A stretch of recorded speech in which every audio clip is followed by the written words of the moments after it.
Good morning, my dear students. This is your Subbarao sir, founder and director of Ashoka Study Circle, Ashok Nagar X Roads, Hyderabad. So Indian హిస్టరీలో మనకి chapter 2 నుంచి ఎలాంటి ప్రశ్నలు వస్తాయి. So Indian history civil services group 1లోను same సిలబస్సే ఉంటుంది. Civil సర్వీసెస్లోను యాజ్ వెల్ యాజ్ గ్రూప్ 1లోను సేమ్ ఒకే విధంగా ఉంటాయి ప్రశ్నలు, ఆల్మోస్ట్ ఆల్ ఒకే విధంగా ఉంటాయి. హిస్టరీ అనేది మనకి socio economic and cultural history నుంచే క్వశ్చన్స్ వస్తాయి. No political history, no questions are coming from political history. Okay, we can expect questions only from socio-economic and cultural history. So వాటి నుంచే మనకి ఎక్కువ ప్రశ్నలు వస్తాయి కాబట్టి ఆ పాయింట్ ఆఫ్ వ్యూలోనే మన ప్రిపరేషన్ ఉండాలి.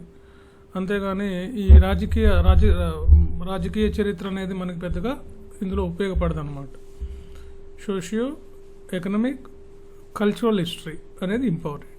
సో ఇక్కడ చూడండి, మనకి చాప్టర్ వైజ్గా మనం చూస్తే ఇది ఇండియన్ ఎకానమీలో ఉన్నటువంటిది, సివిల్ సర్వీసెస్లోను గ్రూప్ 1లోను. భారతీయ సమాజంపై ఇస్లాం మతం యొక్క ప్రభావం ఎట్టిదో వివరించండి అని అర్థం అన్నది క్వశ్చన్ అనమాట. How the Islam religion, the religion of Islam men affected on our society, comment అంటారు లేదా డిస్క్రైబ్ అని అంటారు. సో మనకి ఈ మన సమాజంపై ఇస్లాం మత ప్రభావం అంటే ఈ ముస్లిం మత ప్రభావం బాగా ఉంది. సామాజిక, ఆర్థిక, సాంస్కృతిక, సాహిత్య రంగాల్లో వీటి ప్రభావం మనకు కనపడుతుంది. ఉదాహరణకి వీళ్ళ ప్రభావం వల్ల మన సమాజంలో మనకి పరదా పద్ధతి ప్రవేశించటం, అదేవిధంగా వాళ్ళ వస్త్రధారణ ఈ షెర్వాణి అని లేకపోతే పైజ్మా, కుర్తా లాంటివి మన సమాజం మీద ప్రభావం చూపటం. ఆహారపు అలవాట్లు కూడా ముస్లింల ప్రభావం మన మీద బాగా చూపించాయి, హిందువుల మీద. అదేవిధంగా నిర్మాణ శైలిలోను, అదేవిధంగా సాంస్కృతిక రంగాల్లో కూడా వీళ్ళ ప్రభావం మన మీద ఉంది. సో తర్వాత వీళ్ళ యొక్క వాస్తు శైలిలో చూస్తే మనం ముఖ్యంగా వీళ్ళు గుమ్మటాలు, కమాన్లు ఇవన్నీ కూడా వాళ్ళ నుంచి మనకి హిందూ సమాజంపై, హిందూ దానిపై వచ్చాయి. అదేవిధంగా కట్టడాల్లో అలంకార పద్ధతులు మొదలైనవన్నీ కూడా మనకి వాళ్ళ నుంచే వచ్చాయి. సంగీతంలోనూ వాళ్ళ ప్రభావం మన మీద ఉంది, ముస్లింల ప్రభావం భారతీయులపై ఉంది, భారతీయ సమాజంపై ఉంది. తొలి మధ్య కాలం నుంచే ఇది ప్రారంభమైంది. సో కాబట్టి వాళ్ళు సంగీత పరికరాలు చూస్తే షెహనాయి కానీ, సారంగ్ కానీ, రహాబ్లాన్ లాంటి మ్యూజికల్ ఇన్స్ట్రుమెంట్స్ని వాళ్ళు ప్రవేశపెట్టడం జరిగింది. అదేవిధంగా హిందువుల నుండి కూడా వాళ్ళు కొన్ని తీసుకున్నారు, నాగస్వరం, మృదంగం మరియు అట్లా మన నుంచి వాళ్ళ ప్రభావం అంటే హిందువుల నుంచి ముస్లింల నుంచి హిందువుల ప్రభావం ఉంది మధ్యయుగంలో అని చెప్పొచ్చు. సో ఇలా ఏ విధంగా అయితే సాంస్కృతిక, రాజకీయ, సాంస్కృతిక, ఆర్థిక, సామాజిక రంగాలపై వీళ్ళ ప్రభావం ఎలా ఉందో చూపాలి, ఇలా రాయాలి ఆ ప్రశ్న. తర్వాత చూడండి, భక్తి ఉద్యమం అంటే ఏంటి, అది భారతీయ సంస్కృతికి చేసిన సేవ ఏంటి. భక్తి అంటే దేవుడికి మనం నివేదించటం, to offer to the God.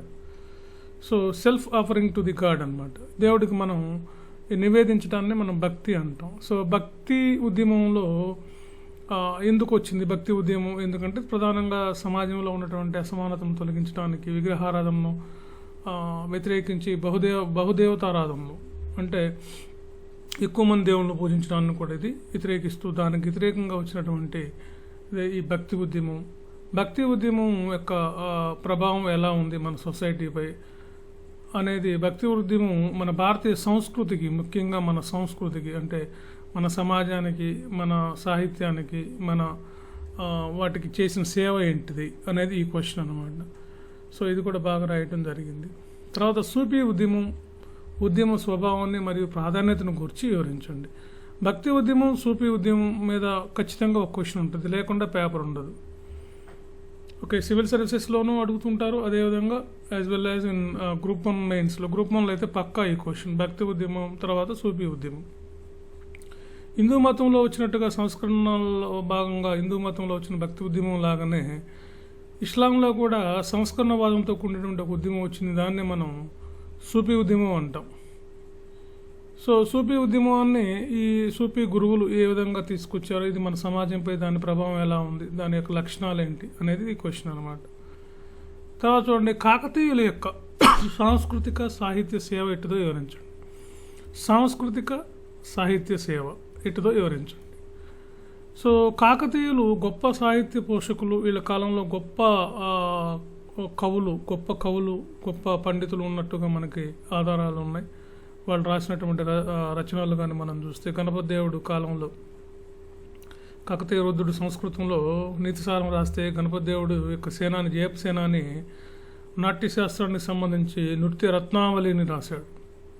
రెండో ప్రతాపరుద్రుడి కాలంలో ఆస్థాన కవులు విద్యానాథుడు ప్రతాపరుద్ర యశోభూషణం అనే గ్రంథాన్ని రాశాడు. ఇది కాకతీయుల చరిత్రకు ఎంతగానో ఉపయోగపడుతున్నటువంటి గ్రంథం. సో అగస్త్యుడు బాలభారతం, కృష్ణ చరిత్రం వంటి 74 గ్రంథాలు ఉన్నాయి వీళ్ళ కాలంలో. పాల్కురికి సోమనాథుడు శివకవుల్లో గొప్పవాడు, ఆయన రాసినటువంటి పండితారాధ్య చరిత్ర, బసవేశ్వర పురాణం లాంటి అద్భుతమైనటువంటి పుస్తకాలు, గోన బుద్ధారెడ్డి రాసినటువంటి రంగనాథ రామాయణం, సో అదేవిధంగా తిక్కన సోమయాజి నిర్వచనోత్తర రామాయణం రాసి మనవసిద్ధికి అంకితం ఇచ్చాడు. సో ఇలా కాకతీయుల కాలంలో ఉన్న సాహిత్య సాంస్కృతిక సేవల గురించి రాయమని అడుగుతున్నాం.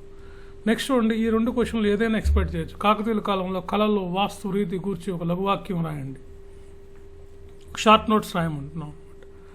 సో కాకతీయుల కాలం నాటి కళలు, వాస్తు రీతి ఎలా ఉన్నాయి, వాళ్ళ కాలం నాటి కళలు, వాస్తు శిల్పాలు ఎలా ఉన్నాయి. సో ముఖ్యంగా వీళ్ళ యొక్క కట్టడాలుగా చూస్తే ఈ కాలంలో ఒక పీక్కి వెళ్ళాయని చెప్పొచ్చు, ఒక స్వర్ణయుగం లాంటిదని చెప్పొచ్చు మనం.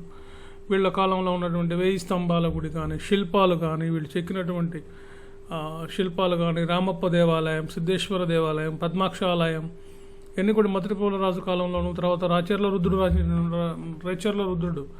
యొక్క రామప్ప దేవాలయం, తర్వాత కాకతీయ రుద్రుడు రుద్రేశ్వరాలయం, 1000 స్తంభాల గుడిని.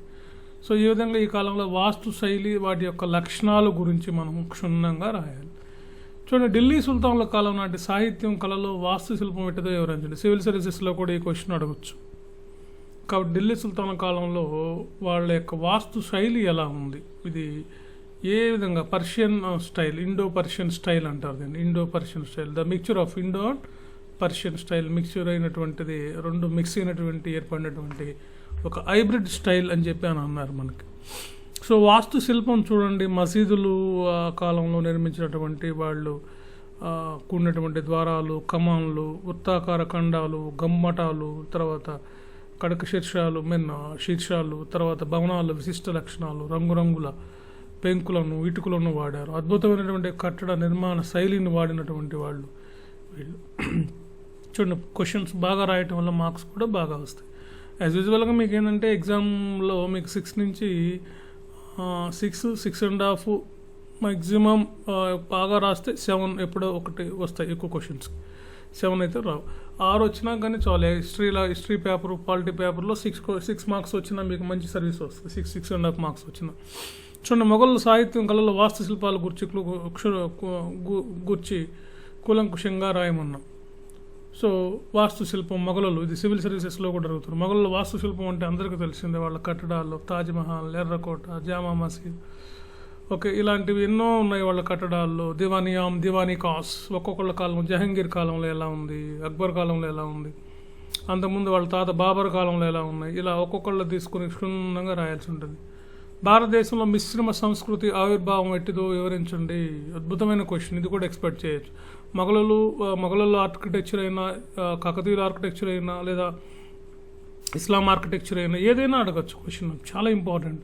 చూడండి, ఏ విధంగా మిశ్రమ సంస్కృతి ఆవిర్భావం ఎట్లా ఏర్పడింది మన మిశ్రమ సంస్కృతి, అనేక భాషలు, అనేక మతాలు కలిసినటువంటి సంస్కృతి మనది. అందుకే దీన్ని కాస్మోపాలిటన్ కల్చర్ అంటారు. సో ఇలా అనేక సంస్కృతులు ఉన్నటువంటి ఇండో ఇస్లామిక్ అనే మిశ్రమ వ్యవస్థ ఎలా ఉంది, సో దీని గురించి మీరు రాయాల్సి ఉంటుంది. సో ఈ విధంగా హిస్టరీని ఈ విధంగా మీరు ప్రజెంట్ చేయగలిగితే మీకు మంచి మార్క్స్ వస్తాయి. హిస్టరీ కూడా మిమ్మల్ని ఒక బాగా డిసైడింగ్ ఫ్యాక్టర్ అనమాట. చక్కగా హిస్టరీ వినటానికి బాగుంటుంది, కానీ రాయడానికి చాలా కష్టంగా ఉంటుంది, పెన్ను కదలదు. కాబట్టి ఫ్రెండ్స్, మీరు ప్రాక్టీస్ చేయండి. ప్రాక్టీస్ చేస్తే యాజ్ యూజువల్గా మీకు నేను మళ్ళీ చెప్పేది ఏంటంటే, ప్రాక్టీస్ చేయండి, కొన్నన్నా రాయండి. ఒక్కొక్క పేపర్కి కనీసం కొన్ని టెస్ట్లు అయినా రాయండి. ఇప్పటికీ మించిపోయింది ఏమీ లేదు. టెస్ట్ సిరీస్ రాయండి. ఊరికే కాల్ చేస్తున్నారు, రాస్తున్నాం సార్ అని చెప్తున్నారు. మళ్ళీ నేనే ఎంతోమంది ఈ సంవత్సరం ఎంతోమంది నేను ఎంకరేజ్ చేశాను, చాలామంది. లాస్ట్ అయితే మా దగ్గర ఎక్కువ మంది ఇంగ్లీష్ మీడియం పిల్లలు రాసేవాళ్ళు. ఇంగ్లీష్ మీడియం వాళ్ళే 90% ఇంగ్లీష్ మీడియం వాళ్ళు ఉండేవాళ్ళు లాస్ట్ ఈ 10 yearsలో. కానీ ఈ సంవత్సరం తెలుగు మీడియం వాళ్ళు ఎక్కువ మంది రాస్తున్నారు. దానికి కూడా కారణం నేను ఎంకరేజ్ చేయడం వల్ల. మీరు ఇంటి దగ్గర ఉండే హాయిగా రాయడానికి, హాయిగా చక్కగా రాయండి. కరెక్షన్ చేయించుకోండి. ఇంత పెద్ద నోటిఫికేషన్ మిస్ చేసుకోకండి. సో ఏపీలోను తెలంగాణలోను ఒక అద్భుతమైనటువంటి నోటిఫికేషన్ తెలంగాణలో అయితే. సివిల్ సర్వీసెస్ కూడా మీకు ఆన్సర్ స్టైల్ ఈ విధంగా ఉండాలి. సో కొన్ని మీరు ఈ ఆర్కిటెక్చర్కి సంబంధించి కొన్ని మీరు మ్యాప్స్ కూడా వేయవచ్చు. ఫిగర్స్ ఎలా ఉంటాయని కూడా చెప్పచ్చు మీరు. ఓకే ఫ్రెండ్స్, మీకు నచ్చినట్లయితే వీడియో లైక్ చేయండి, షేర్ చేయండి. ఓకే, సో కానీ టెస్ట్ సిరీస్ మాత్రం రాయండి, ఖచ్చితంగా టెస్ట్ సిరీస్ రాయండి.